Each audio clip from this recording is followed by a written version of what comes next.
साथियों नमस्कार।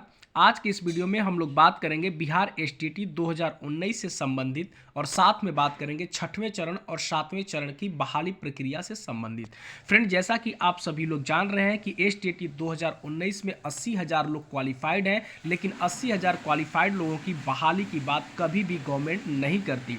हमेशा आप देखते होंगे कि इंटरनली वे में जो है स्पष्टली रूप से शिक्षा मंत्री बोल देते हैं कि 37,440 की ही बहाली होगी, लेकिन बाकी जो अभ्यर्थी हैं उनकी बहाली होगी या नहीं होगी, आखिर कैसे बहाली होगी और ये 37,440 पद हैं भी या नहीं हैं, उन पर हम लोग आज विचार करेंगे, या उससे भी कम पद हैं। इन सारी पदों पर आज हम लोग विचार करेंगे। देखिए, यहाँ पे स्पष्टली लिखा हुआ है कि मार्च में 37,440 माध्यमिक एवं उच्च माध्यमिक शिक्षकों की नियुक्ति होगी। आखिर ये 37,440 पद आए कहाँ से हैं, पहले उस पर हम लोग विचार कर लेते हैं। देख लीजिए, लिखा हुआ है कि राज्य के उन पंचायतों में मिडिल स्कूलों को माध्यमिक विद्यालयों के रूप में अपग्रेड किया गया था जहाँ हाई स्कूल नहीं थे।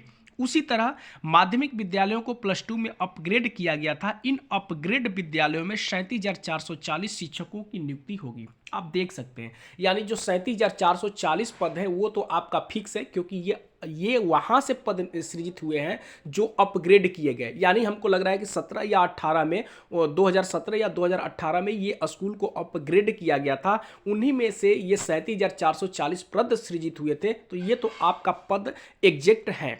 लेकिन अब बात करना है कि क्या 37,440 पद पर ही बहाली होगी, क्या इससे ज़्यादा पदों पर बहाली नहीं होगी? तो आपको बता दें कि छठवें चरण की जो बहाली प्रक्रिया चल रही है उसमें मात्र केवल 10% अभ्यर्थी ही मिल रहे हैं, यानी 90% सीट जो है बिल्कुल रूप से रिक्त है। और ये 90% जो सीट जो रिक्त है, ये जो है सातवें चरण यानी 37,440 में इंक्लूड हो जाएंगे। तो इंक्लूड हो जाएंगे तो सीटों की संख्या लाजमी है कि बढ़ जाएगा, लेकिन कभी भी 80,000 नहीं हो सकता है।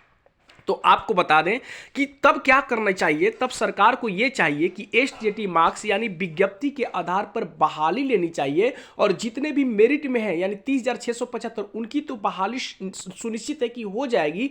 बाकी जितने भी मेरे भाई हैं नॉट इन मेरिट में, जिनका कम नंबर से जो है मेरिटोरियस में नहीं, मेरिट में नहीं जा पाए थे, उनकी भी बहाली एकदम सुनिश्चित हो जाएगी, क्योंकि सीटों की संख्या बढ़ेगी। तो जैसे ही सीटों की संख्या बढ़ेगी तो अभ्यर्थियों की भी संख्या, मेरिट में आने की संख्या क्या होगी, बढ़ेगी। इस तरह से जितने भी लोग होंगे सबकी बहाली लगभग सुनिश्चित हो जाएगी। लेकिन आपको बता दें कि किसी भी कीमत पर 80,000 लोगों की बहाली नहीं हो सकती है, चाहे इसके लिए कोई कुछ भी कर ले। 80,000 लोगों की बहाली कभी नहीं हो सकती, क्योंकि उतनी रिक्तियां है भी नहीं। अगर रिक्तियां होगी भी तो कंप्यूटर साइंस और सोशल साइंस में इतनी रिक्तियां कभी भी किसी भी कीमत पर नहीं आ सकती। इन चीजों को आप समझिए। लेकिन जो जेन्युइन